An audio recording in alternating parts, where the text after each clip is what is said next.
heat dome currently in 2024, and it's 101 degrees out, and my AC is not working. I'm thinking it's the AC clutch.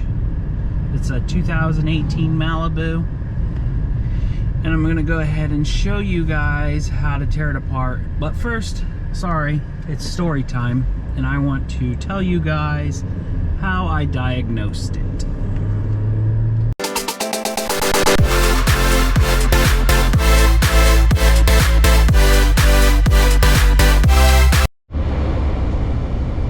Air conditioning is working.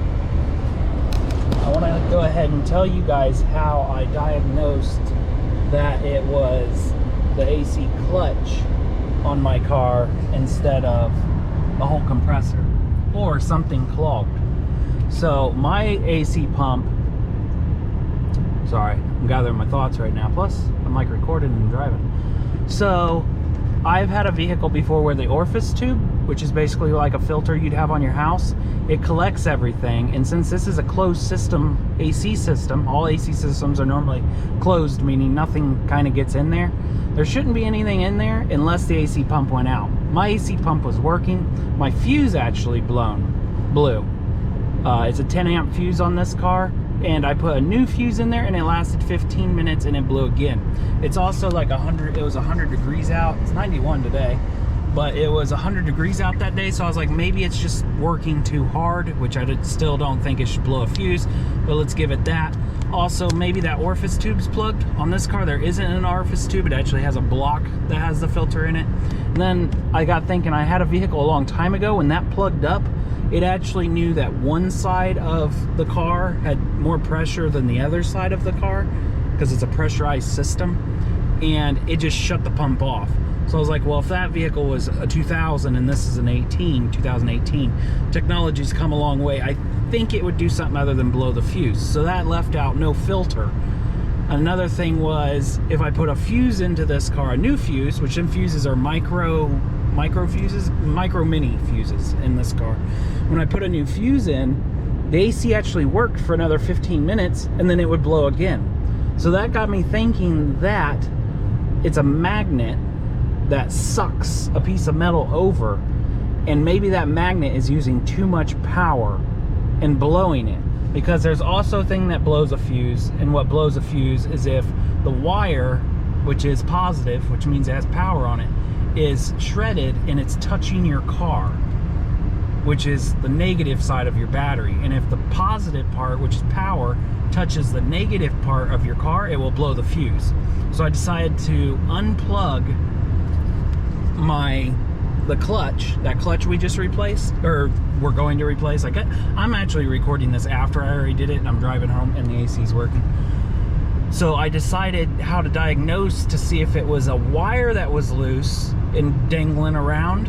I unplugged the clutch, which there's two plugs on the AC pump. There's one on the back, and sadly, when I show you this video, I put it together instead of tore it apart, because I didn't think it would be that easy. There's actually a plug on the top corner side. Sadly, sorry I didn't show you guys. If you unplug that, that makes it so that magnet will never have power going to it. And when I unplugged that, I put a new fuse in, turned the AC on, which it will not work because you unplugged the magnet, and the AC didn't work, but I drove it for a good couple hours and the fuse did not blow, which tells me there is not like the wind coming through did not wiggle a wire and make it go off. So I plugged back in my AC clutch, which is the thing we're going to replace, and within 15 minutes it blew again. So what that told me is whatever's in there, that magnetic system, was just using too much power, and it just blew the fuse. I also put a bigger fuse in there because I was running out of fuses. Put a 15 amp in there instead of the 10 red that's in there, and it still blew it. That was my last test. So I was like, no more than 15 amp. But we are now miles down the road after changing it, and my AC is nice and cool. And thank goodness, because if you guys are watching this, if you know 2024 during the heat dome, I live in the dome right now that they're considering the heat dome, whatever you want to say, and it was 101 degrees yesterday, and I had no AC. And I live in a city where you gotta stop all the time. So here we go. We're gonna go ahead and I'll show you how to reinstall it, but please watch. I show you the tools and how to do it and all that. I'm kind of putting it together instead of tearing it apart, sadly, but hopefully this video helps somebody. I didn't think this was going to be such an easy job, so I'm reverse installing it to show you how to uninstall it. It was actually really simple. All I needed was to remove my belt, which was a 15mm on the idler pulley right there. I'm actually underneath the car. It's super easy to do as long as you can get underneath, but we're going to be putting it back together. I needed snap ring pliers that go out, ones like this, but shorter handles would have been nice for a tight squeeze, and then 90-degree ones, and them worked perfect. I also need a screwdriver, really fine tip on the end of it, and then I need a 10mm ring ratchet, and I need a pry bar. So we're going to be putting it back on. So there is a notch at the bottom. See that notch?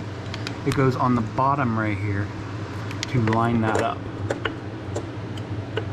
That's going to line that up. And then we need to put this O-ring. Make sure that's lined up perfect, flush. O-ring.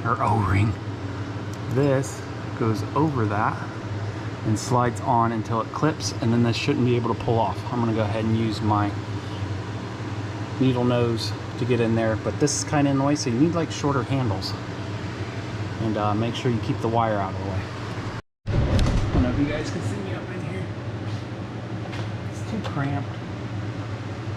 But also it's super easy, so I was like, I gotta do a video on this.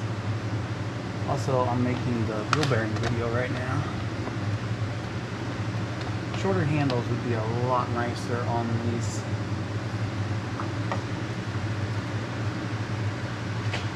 On these right now to get that in there. I gotta widen it, slide it clear over that shaft.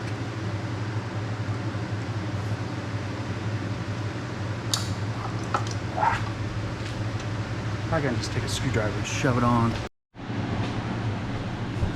That wasn't as easy as what I thought.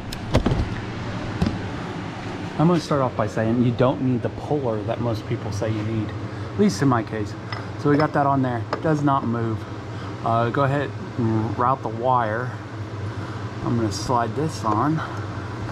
Now the pack does come with shims, but I didn't need them because I'm leaving it factory. So if there were shims in there, they're still in there because I didn't pull them out. Put some lube on there, slid that on, and now there's this weird pin. Where'd that thing go? This is where you need the 90 degrees. That goes on there to hold that part on. So this goes over that to hold that on, and I'll get back with you once I'm done with that. So at every point of this, I guess I haven't really shown you guys, I've had to pry each connection I took apart, each clamp. I've had to pry in between here with a bigger pry bar than this. I pried on this side, spun it, pried it again, or pry on this side, pry on that side, and everything just popped right off. I got so lucky. Sadly, I didn't do the tear apart video, but I'm putting the assembly video back up to help out people. Okay, we got it that far. Got that clip in there, nice and snug. Went ahead and spun it to an easy spot to get it out. And I'm gonna go ahead and put this in. That has a little gear on it. And no joke, when I took this off, this is a bolt, 10mm bolt. The bolt just spins this outer part. But I just held this, and I had a impact that was electric, and it took the bolt out. I did not need a puller. I don't know if the puller goes right there, but luckily I could just hold it with my hand, and it pulled the bolt out. I don't know how, but good for me. I'm gonna put this in, and it has Loctite on it. I'll put that in, I should be good to go. I actually went to put the new one on, and it fit clear up against it. I didn't notice that the spacers were down inside there on the old one.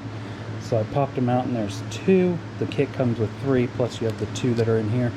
But I'm not gonna tell you how many to use. I'm gonna use 2, but these could have thinned out, so maybe it needs 3. Just figure it out yourself. I'm gonna put 2 in, just like factory. But you don't want it touching all the way, or you don't want it too close, because then it'll be rubbing too far away. The magnetic force, you'll hear it clap, clap.